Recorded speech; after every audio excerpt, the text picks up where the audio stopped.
नमस्कार छात्रों, आज हम पाठ्य पुस्तक से रीढ़ की हड्डी जगदीश चंद्र माथुर द्वारा रचित प्रस्तुत प्रसिद्ध एकांकीकार जो है उन्होंने तत्कालीन समाज में स्त्री शिक्षा के विषय में लोगों की दकियानुसी यानी पुराने ख्यालात, पुराने विचार जो है इस विचारधारा पर प्रकाश डाला है। इन्होंने उमा के द्वारा स्त्रियों की भावनाओं को महत्व दिया है। नारी के सम्मान का मुद्दा भी यहाँ पर उन्होंने उठाया है।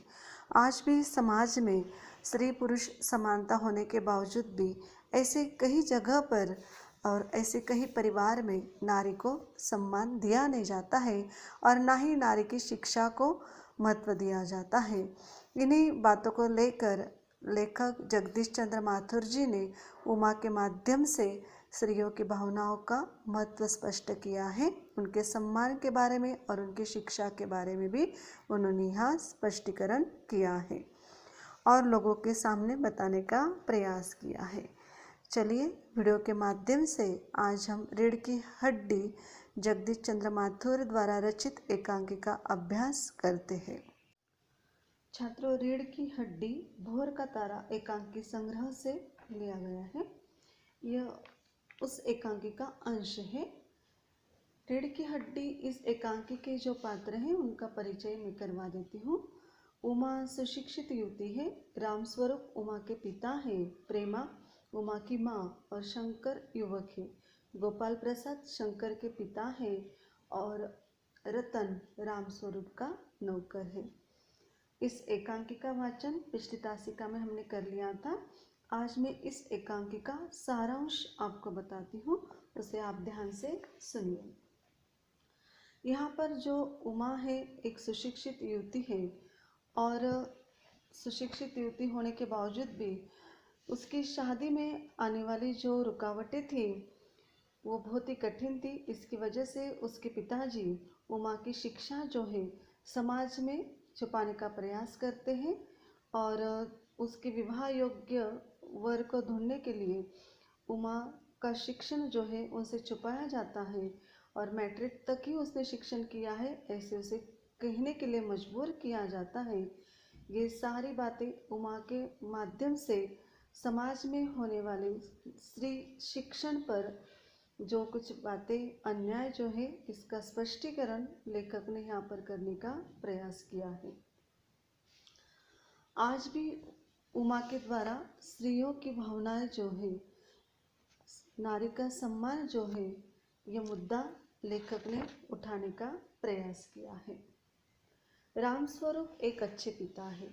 उमा उनकी इकलौती पुत्री है। वे स्त्री शिक्षा के पक्षधर है, इसलिए उमा को बीए तक पढ़ाया है। वे उमा का विवाह एक शिक्षित परिवार एवं सुशिक्षित युवक से करना चाहते छात्र। यह नाटक जिस दौर में लिखा गया था, ये एकांकी जिस दौर में लिखी गई थी, उस समय सभी लोग स्त्री शिक्षा को महत्व नहीं देते थे और स्त्री शिक्षा को आवश्यक भी नहीं समझते थे। लोगों की नज़रों में बहू की उच्च शिक्षा घरेलू जीवन में बाधा डाल सकती है। परिणाम स्वरूप जहाँ कहीं भी वे विवाह संबंध के लिए बात करते हैं, बेटी की उच्च शिक्षा बाधा बन जाती है। कहीं भी विवाह निश्चित न हो पाने के कारण रामस्वरूप परेशान हो जाते हैं और मजबूर होकर उमा जो है बीए तक पढ़े होने की बात छिपाने का रास्ता चुनते हैं। स्वयं प्रगतिशील विचारों के होते हुए भी विवाह योग्य लड़की का पिता होने के कारण रामस्वरूप को विवशतावश रूढ़ी परंपराओं समाज के सामने, लोगों के सामने झुकना पड़ता है। यह उसकी मजबूरी यहाँ पर लेखक ने दर्शाने का प्रयास किया है। यहाँ पर गोपाल प्रसाद और शंकर, गोपाल प्रसाद जो है शंकर के पिता है। शंकर एक क्या है, उमा को देखने के लिए आने वाला लड़का है।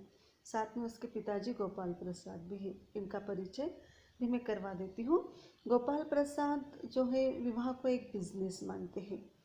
बहुत सारे लोग जो है विवाह को बिजनेस मानते हैं। दहेज वगैरह ये सारी परंपराएं लुप्त होती जाती हुई दिखाई देती, लेकिन कहीं ना कहीं तो भी लोग उसे किसी न किसी तौर पर हासिल करने का प्रयास करते हैं।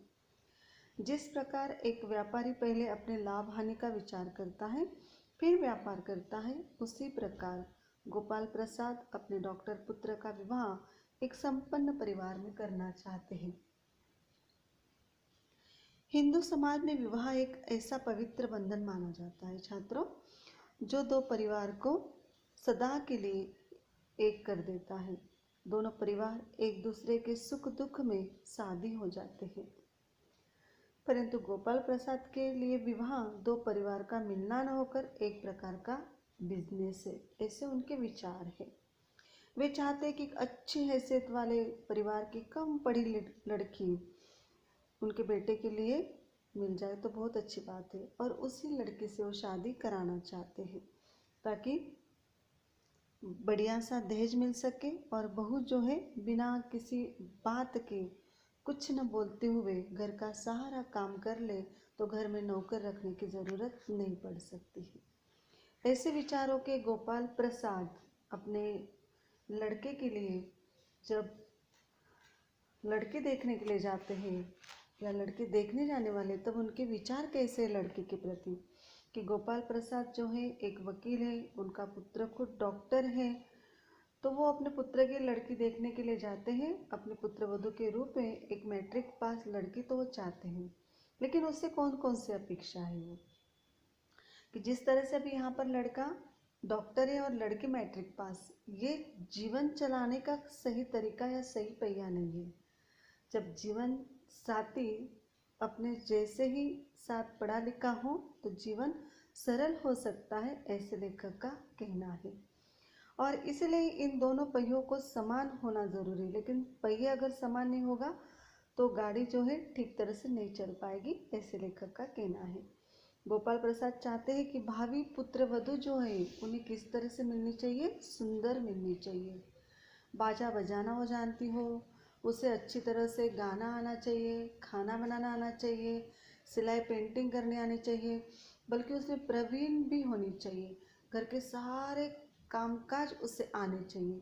उसके गुणों की चर्चा करके परिवार के लोग वाहवाही लुटते रहे। गोपाल प्रसाद की सोच किसी भी तरह उचित नहीं है लड़की के प्रति, यानी बहू जो है वो क्या है उनके दरिए के लिए एक बिजनेस है, और उसी हिसाब से वो देखते हैं। जिस तरह से कोई चीज़ खरीदते हैं तो उसकी क्वालिटी हम जिस तरह से छानबीन लेते हैं, बिल्कुल उसी तरह से वो बहू लाने के लिए क्या करें, सारी बातों की छानबीन करें हैं। तो यहाँ पर अभी गोपाल प्रसाद की जो लड़की है विवाह योग्य तो है। जब उसे लड़का देखने आता है और बहुत सारी बातें जब उससे पूछी जाती, तब इन सारी बातों पर उसे बहुत गुस्सा आता है।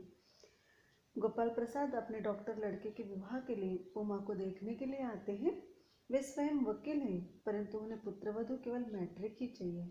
गोपाल प्रसाद का मानना है कि स्त्रियों का काम केवल घर संभालना ही होना है, और इसलिए वो जब उमा से बात करने लग जाते हैं तो पूछते हैं कि भाई तुम्हें गाना बजाना आता है, गाना गाना आता है, और फिर तुम्हें सिलाई पेंटिंग वगैरह भी आती है, तुम्हें कुछ इनाम विनाम मिला है।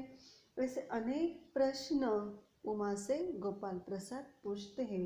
इन सारे प्रश्नों के उत्तर देते देते उमा को बहुत गुस्सा आने लग जाता है, परंतु उसे इससे भी अधिक गुस्सा अपने आप पर भी आने लग जाता है। और जब गोपाल प्रसाद ये सारे प्रश्न पूछते हैं तो फिर और ज़्यादा गुस्सा हो जाती है वो गोपाल प्रसाद के पुत्र को। जैसे ही उस शंकर को देख लेती है तो और ज़्यादा उसे गुस्सा आ जाता है। वो जानती थी कि शंकर एक चरित्रहीन युवक है। वह लड़कियों के हॉस्टल के पास ताक झाक करते हुए पकड़ा गया था और उसे बेइज्जत करके वहाँ से निकाला गया था। शंकर के जीवन का कोई आदर्श उसके सामने नहीं था। ऐसे विचारहीन चरित्रहीन व्यक्ति का उमा के जीवन में कोई स्थान नहीं था। उमा कोई भेड़ बकरी या निर्जीव वस्तु नहीं है कि लोग उसे देखभाल कर उसकी इच्छा अनुसार खरीद सके। विवाह में उसे भी पसंद नापसंद का अधिकार मिलना चाहिए, एकांकी के माध्यम से लेकर कहना चाहते हैं। यहाँ पर शंकर जो हैं वो बिल्कुल ठीक तरह से नहीं है, और तो भी पिताजी जो हैं बड़ी उम्मीद लेकर उस उमा से बहुत सारे प्रश्न पूछने लग जाते हैं। अपने आप इन प्रश्नों के उत्तर देते देते उससे रहा नहीं जाता है, और तब उमा कह देती है कि ये सारी बातें आप मुझे पूछते हो, तो यहाँ पर मैं तुम्हें कह देती हूँ कि मैं कोई नाप तोल करने वाली चीज़ नहीं हूँ। मैं भी क्या है, कॉलेज में पढ़ी लिखी एक लड़की हूँ। मैंने भी बीए पास किया है, इसलिए मैंने कोई पाप नहीं किया है, कोई चोरी नहीं की है, और ना आपके पुत्र की तरह लड़कियों के हॉस्टल में ताक झाँक की है। मुझे तो शर्म आती है आपके लड़के को देखकर, उसे तो मुंह छिपाने के लिए जगह ही नहीं है। मैं शिक्षा लेकर आज मैं अपने आप पर आत्मसम्मान महसूस करती हूँ, इसलिए मैं चाहती हूँ कि आप मेरे इस शिक्षण को जानकर यहाँ से निकल जाना चाहते हैं। इसके पहले मैं आपको कहती हूँ कि आप यहाँ से चले जाइए, क्योंकि आपका लड़का मेरे काबिल नहीं है। आपका लड़का जो है क्या है, एक रीढ़ की हड्डी की तरह है, यानी बैकबोन है, और यह बैकबोन आपके साथ लेकर जाइए। इसे समाज में कोई स्थान नहीं है। इसी के माध्यम से, उमा के माध्यम से लेखक ने स्त्री शिक्षा, स्त्री सम्मान समाज में किस तरह से होना चाहिए, इसका सुंदर यहाँ पर चित्रण किया हुआ है। एकांकी आपको अच्छी तरह से समझ में आ गई होगी छात्र, तो आप ज़रूर एक बार इसे पढ़ लीजिए और आपको अच्छी तरह से समझ में आ जाएगी।